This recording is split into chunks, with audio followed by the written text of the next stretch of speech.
Magandang araw mga kaibigan. Pag-usapan natin ngayon ang lumalakas na panawagan sa Amerika na palitan na nila si President Joe Biden na presidential candidate ng Democratic Party ngayong November 5 presidential election. Okay, remind ko lang na meron pa tayong stock ng dark chocolate, kaya pwede pa kayong mag-order sa number na ito. 0916-9000-997. Okay, so lumalakas ang panawagan. Palitan si President Joe Biden dahil very clear doon sa first debate nangyari 3 nights ago na wala na siya talagang kakayahan. Yung wala nang yung physical and mental capability niya to lead the US for the next 4 years. Kitang-kita na hindi niya na kaya papalitan na. So sino itong mga ipapalit? Okay? So i-share ko sa inyo itong news na ito, hindi ko lang mai-upload baka ma-copyright ako. Ito yung lumalabas na 4 na replacement. California Governor Newsom, Michigan Governor Whitmer, former First Lady Michelle Obama, and Vice President Kamala Harris. Okay. So ito yung source ng balitang ito. Pakinggan natin. Right after President Biden's rough debate performance Thursday night, many media outlets and political analysts said it is time for Biden to step aside. And as for his possible replacement, there are several names that have been floated around a lot, including California Governor Gavin Newsom.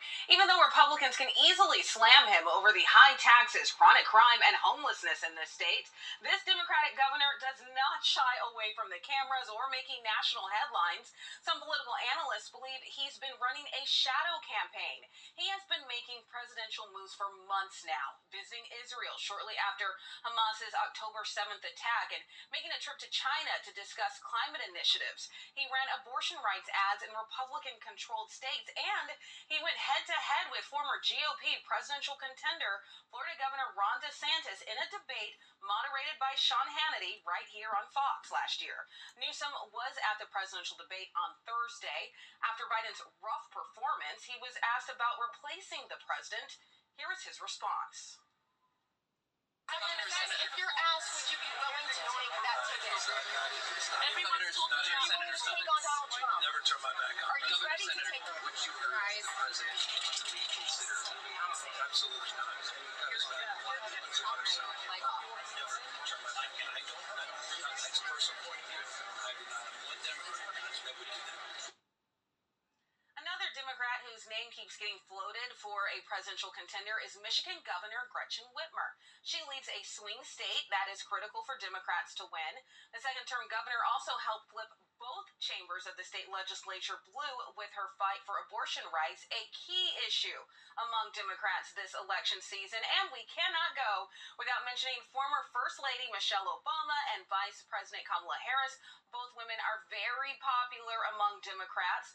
The Washington Post including them in a list of potential Biden replacements. In addition, the Democrat Josh Shapiro, who won a solid victory for governorship in 2022 in Pennsylvania, a purple state which is critical for the Democrats' hopes of winning the White House this November. Eric? We shall see. All right, Christine. So, importante po para sa atin sa Pilipinas itong resulta ng US presidential elections ngayong November 5, no? Kasi sa ngayon, nalalagay tayo sa alanganin yung possibility ng kaguluhan sa South China Sea nandyan palagi dahil sa foreign policy ng ating Pangulo na dumikit na siya masyado sa Biden administration na ikinagagalit ng China. Lalo na yung additional 3 EDCA sites nandyan sa Cagayan and Isabela. Lalo na yung pag-allow ng Pangulong Marcos na dalhin sa Pilipinas, dalhin sa Northern Luzon ang missiles ng US, yung tinatawag nila na Typhoon or medium range capability missile system na nakatutok na sa China. At umalma ng todo ang China pati ang Russia, and because of these developments, nangangamba po tayo. Baka matulad tayo parang Hiroshima, parang Nagasaki noong World War II. Sinasabi ng mga experts ngayon na kung gaano kalakas yung atomic bomb na binagsak sa Hiroshima and Nagasaki, ngayon is 100 times more powerful ang mga nuclear bombs ngayon. Kaya grabe yung sakuna na pwedeng mangyari sa atin dahil sa foreign policy ng ating gobyerno, yung pagdikit niya masyado sa Amerika. Okay. So, ngayon, anong epekto ng presidential election? Pag nanalo po si President Trump, we can be assured na itong foreign policy ng Trump administration is anti-war. He wants world peace. Ang kanyang foreign policy is MAGA, America First. Ano yung MAGA? Make America Great Again.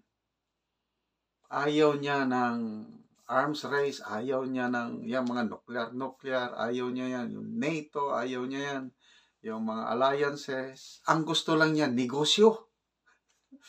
Gusto niya mangibabaw ang Amerika in terms of negosyo para ang economy, lalago ang kanilang economy at magiging superpower ang Russia in terms of economy. Hindi yung superpower in terms of arms, in terms of giyera. Ayaw niya yung giyera. Kaya ako personally, binabantayan ko ang development sa Amerika kasi ngayon na malakas ang panawagan na palitan si President Biden, yung mga possible replacement, binasa ko ang mga comments, Nako, ang mga comments is puros daw losers, unqualified, sickening. Lalo na yung California Governor Newsom.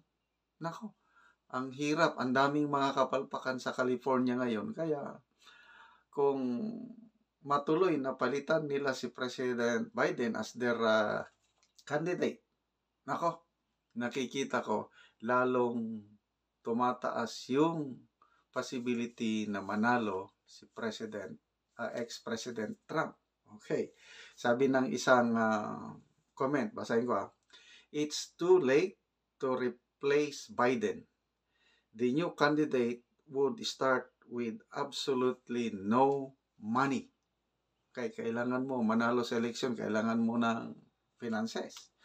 Sa ngayon, dahil sa disastrous performance ni President Biden sa debate, ang dami ng mga possible campaign donors na nag-aalanganin ng mag-contribute.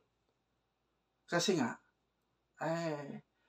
ang mga campaign donors, tinitignan nila yung survey. Kung sino yung malakas, doon sila bumubuhos ng suporta. Kagaya si then Mayor Duterte noong 2016. Nung malapit ng election day, nako, dahil nangunguna siya sa mga lahat ng surveys, ang dami nang gustong mag-contribute kay PRRD. Kaya lang, ang dami niyang tinanggihan. Ganito rin yung nangyari noong 2022 dahil talagang napakalaki ang lamang ni candidate BBM over kay candidate Lenny. Ang daming nag-contribute sa kanya. Ngayon, sinisingil nila yung bayad. Kaya dyan na nahihirapan ang administration na ngayon yung pagbayad nila sa kanilang utang nung nakarang eleksyon. So, ganito rin ang nangyayari sa US ngayon. Alanganin ng magsuporta ang mga financiers ng Democrats dahil sa dismal performance ni President Biden. So, let's continue praying that God will intervene dito sa US na presidential election at let's hope for the best. Manalo Donald Trump, no more war with China. Magkakaroon tayo ng kapayapaan dito sa ating bansa. Nandyan pa rin yung sigalot sa South China Sea o West Philippine Sea, kailang hindi kasing tindi ng tension ngayon na nandyan yung threat anytime nuclear war. So, yung mga missiles na yan, yung mga EDCA sites na yan, baka mawawala na yan pag si Trump ang mananalong presidente ng Amerika.